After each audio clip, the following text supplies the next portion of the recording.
नमस्कार मित्रों, आज जो है परिजन सूत्र के बारे में बताएंगे। आपकी कुंडली सिर्फ आपके ही बारे में नहीं, आपके परिवार के बारे में, आपके परिजनों के बारे में और आपके मित्र शत्रु के बारे में क्या दर्शाती है, आइए जानते हैं।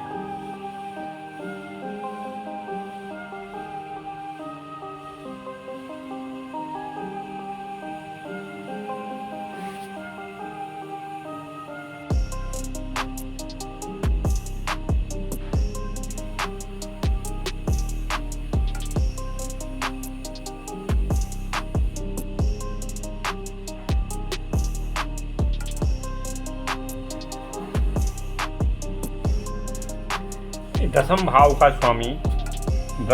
का स्वामी अगर चौथे भाव में होता है तो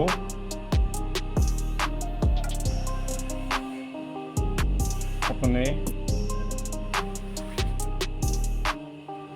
है। अगर दसम भाव का स्वामी अगर चतुर्थ भाव में होता है तो ऐसे योग कुंडली वाला अपने माता पिता की सेवा करने वाला होता है, उनका आज्ञाकारी होता है। ये तीसरा लग्ना धनम भ्राता, ये भ्रात वर्ग है। अगर इसका स्वामी तीसरे भाव का स्वामी अष्टम में हो, अगर यहाँ पर बैठता है तो अपने भाई बहनों को जो है चोट पटक लगे रहती है, जो है उसके भाई बहनों को, ऐसे जातक के भाई बहनों को चोट पटक जो है लगते रहती है। तीसरे भाव में अगर दो से तीन अगर पाप ग्रह बैठते हैं, पाप ग्रह अगर 2 से 3 यहाँ पर पाप ग्रह बैठते हैं तो या इसको देखते हैं या पाप ग्रह या यहाँ बैठते हैं तो ये भ्रात वर्ग बहन वर्ग है, तो ससुराल में संतान पक्ष को कष्ट होता है,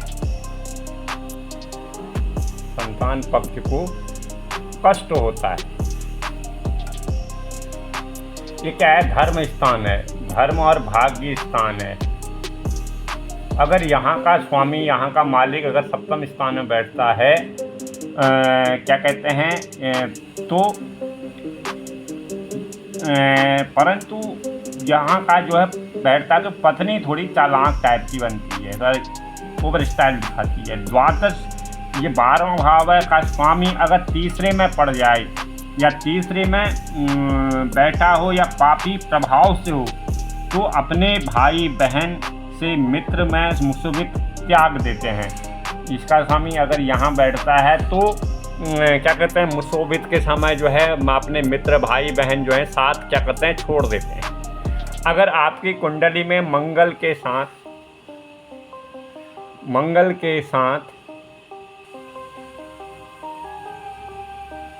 अगर कुंडली में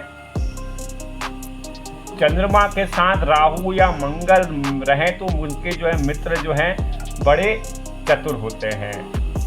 अगर द्वादश का स्वामी सप्तम भाव में होता है तो उसकी कुंडली ठीक चरित्र का हो। अगर चतुर्थ स्थान का कोई दूसरी स्त्री पुरुष जीवन में आए तो परेशानी का दौर शुरू होता है। और चतुर्थ भाव का स्वामी नवम भाव में होता है तो माता पिता को तीर्थ जाने का सहयोग बनता है, जो है तीर्थ जाने का सहयोग बनता है। स्त्री के दसम भाव में 2-3 अगर पाप ग्रह बैठते हैं तो दशमेश खराब हो तो ससुराल नहीं मनेगी, शुभ प्रभाव रहेगा। यदि पंचम भाव का स्वामी तीसरे भाव में तो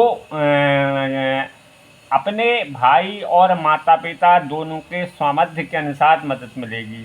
अगर पंचम भाव का स्वामी अगर द्वादश भाव में होता है तो शुभ राशि का शुभ प्रभाव अगर उसमें पड़ता है तो उसकी संतान जो है आध्यात्मिक उन्नत कराएगी, उसका भाग्य बढ़ाएगा। परंतु पाप का प्रभाव हो तो संतान दुख दे सकती है, संतान से ही दूर हो जाए। अगर षष्ठम भाव का स्वामी अगर तीसरे भाव में हो तो जातक आप उसके मोहल्ले में दुख और परेशानी झेलता है। अगर षष्ठम स्थान का भाव ये क्या है, शत्रु क्षण है, ये शत्रु का भाव अगर तीसरे स्थान में रहता है तो ये क्या है, मित्र पड़ोसी है ना ये, तो क्या कहते हैं, मोहल्ले में दुख और परेशानी मिलती है। अगर हमारी कुंडली में षष्ठम स्थान का स्वामी अगर यहाँ पर बैठता है तो अपने आसपास क्षेत्र में जो है हमको क्या मिलता है, परेशानी दुख झेलनी पड़ती है। नमस्कार, जय भारत, जय उत्तराखंड।